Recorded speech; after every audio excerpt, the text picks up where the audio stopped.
प्रत्येक मंगलवार की तरह आज भी कलेक्टेड जन सुनवाई में न्याय मदद की उम्मीद लिए सैकड़ों आवेदक पहुंचे, जिसमें सीनियर सिटीजन्स की संख्या अधिक रही।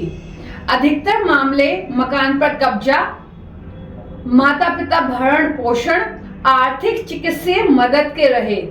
लगभग 11:15 बजे कलेक्टर आशीष सिंह जन सुनवाई कक्ष में पहुंचे। तब तक आवेदकों की लंबी कतार लग चुकी थी और तकरीबन 1:15 बजे कलेक्टर एक अन्य अधिकारी के हवाले जन सुनवाई छोड़ चल दिए।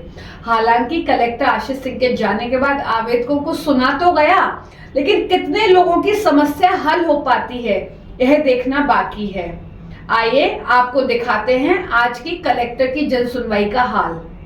मेघदूत चौपाटी से हटाए गए ठेले वाले एक आवेदक रणजीत सिंह न्याय की गुहार लेकर कलेक्टर के समक्ष पहुंचे।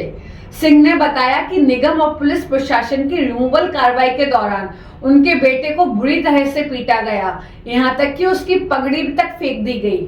सिंह ने आरोप लगाया कि मेघदूत चौपाटी से 400 दुकानों को हटाया गया, लेकिन प्रभावशाली विधायक रमेश मेंदोला समर्थकों की 4 दुकानें अभी भी वहां पर संचालित हो रही हैं। यहां तक कि एबी रोड पर स्थित बड़े अस्पतालों और मेडिकल संचालकों को बचाने, फायदा पहुंचाने मेट्रो ट्रेन का प्लान बदलकर मेघदूत चौपाटी की तरफ शिफ्ट कर दिया गया। नगर निगम ने दुकानें हटा दी जबरदस्ती, और 18 तारीख को इन्होंने मेरे लड़के को इतना मारा, उसकी पगड़ी तक उतार दी, और 3 तोले सोने की चेन भी पुलिस वालों ने अपने पास रख ली। रमेश मेंदोला कहता है कि यहाँ से दुकानें नहीं लगेंगी, और उनकी दुकानें वहाँ लगी हुई हैं स्टेशन बनाने के लिए। ये तो स्टेशन इन्होंने जानबूझ के यहाँ बनाया मेघदूत चौपाटी में। अभी भी आज भी पिल्लर लगे हुए हैं भंडारी मिल की, भंडारी अस्पताल को बचाने के लिए और रोहन केमिस्ट को बचाने के लिए, तब ये स्टेशन बनाया। क्या 2 किलोमीटर के अंदर कभी मेट्रो के स्टेशन बनते हैं क्या?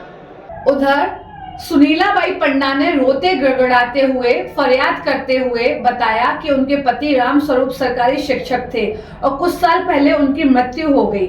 अब उनके रामानंद नगर स्थित घर पर बेटे बहू कब्जा कर चुके हैं और उन्हें प्रताड़ित करते रहते हैं। जून 2024 में वे चंदन नगर थाने में एक FIR भी दर्ज करवा चुकी हैं, जिसमें बुजुर्ग महिला ने अपनी बहू ममता और उसके पुत्र के खिलाफ मारपीट और जान से मारने की धमकी देने के आरोप लगाए हैं। तुम्हारा मकान नाम करवा दो और खाली करवा दो, उस औरत से किराया से दे दियो। माँ का दरबार, वो रात भर सोने नहीं दे पोता। अंजिदा उर्फ सोना बागोरा ने बताया कि उन्होंने सनातन धर्म में महिलाओं को मान सम्मान मिलने से प्रेरित होकर हिंदू धर्म अपनाकर दूसरी शादी की। परिवार वालों के दबाव में उनके पति ने उन्हें छोड़ दिया।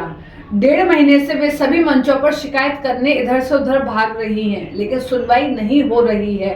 उन्होंने हिंदू संगठनों पर भी सवाल उठाए। आइए सुनते हैं। मैं ये परेशानी लेके आई हूँ कि 2 महीने से मेरे पति किराए के कमरे में छोड़ के चले गए और परिवार वालों के सहमति से उन्होंने दूसरी शादी भी की। ऐसा तो पछतावा तो नहीं मेरे को, ये है कि मैंने ये धर्म को अच्छा समझा था कि भाई बहुत अच्छा धर्म है, लेडीज़ों को मान सम्मान दिया जाता है, तो मैं सनातन धर्म से इतना प्यार करती थी। आज मेरी ये हालत हो रही, मैंने सबसे बजरंग दल वालों से सबसे हेल्प मांगी, मेरे पास हम क्या करें, हम कुछ नहीं कर सकते, ऐसे ही चलता है।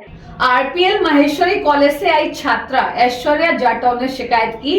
वे MCOM फर्स्ट ईयर की छात्रा हैं और कॉलेज में बिना किसी नोटिफिकेशन को जारी किए बगैर परीक्षाएं आयोजित हो गई हैं, जिससे उनके समेत कई छात्र प्रभावित हुए हैं और कॉलेज वालों का कोई सहयोग नहीं मिल रहा है। मैं RPL महेश्वरी कॉलेज की छात्रा है। हम दोनों, हमारे MCOM फर्स्ट सेमेस्टर के पेपर स्टार्ट हो गए और हमारे कॉलेज से ना ग्रुप में और ना ही कॉलेज के नोटिस बोर्ड पे कोई भी इन्फॉर्मेशन नहीं लगी हुई है। कॉलेज में बात की, लेकिन कॉलेज का कहना है कि हमारी जिम्मेदारी नहीं बनती है। कलेक्टर कार्यालय और अन्य प्रशासनिक विभागों के चक्कर लगाते लगाते परेशान आवेदक अंकुर मिश्रा ने अपनी शिकायत पर ध्यान खींचने का अनोखा तरीका निकाला। 2 साल से परेशान समाज सेवी अंकुर अपने शरीर पर सभी शिकायतें चस्पा कर कलेक्टर कार्यालय पहुंचे। मिश्रा ने बताया, श्री वैष्णव शैक्षणिक एवं पारमार्थिक न्यास की ट्रस्टियों के खिलाफ EOW ने भी जांच के आदेश दिए थे। पूर्व कलेक्टर इलैया राजा ने भी जांच के आदेश दिए थे, लेकिन उनके जाने के बाद जांच ठंडे बस्ते में चली गई। 1984 में ट्रस्ट का निर्माण होता है और उस ट्रस्ट द्वारा बिना किसी लिखित आदेश निर्देश के वो भूमि अधिग्रहण करके उस पर व्यवसायीकरण कर दिया जाता है। वो शिकायत ईओडब्ल्यू से कलेक्टर साहब के पास आई थी, उसको जांच करके देंगे। ऑलमोस्ट 2 साल हो चुका है जांच ठंडे बस्ते में, इसलिए मैं बार बार यहाँ पे आ रहा हूँ। डेली मॉनिटरिंग में इलैया राजा साहब केस डाल के गए थे, उनके जाने के बाद ये डेली मॉनिटरिंग से कैसे हटा, क्या हटा, नोबडी नो। वहीं एक और दिव्यांग आवेदक प्रधानमंत्री आवास में मकान देने की गुहार करते हुए पहुंचे। सुनिए क्या कहा कलेक्टर ने। देखो भाई, इसमें प्रधानमंत्री आवास योजना में आएगा तो जब आएगा तो समय आपको खबर हो जाएगी, उसमें मेरिट से आता है। सर अभी 4-5 साल से परेशान हो रहा हूं, तो आप कुछ अब आई है जो नई योजना 2.2 उसमें मिलेगा अपने को, ठीक है।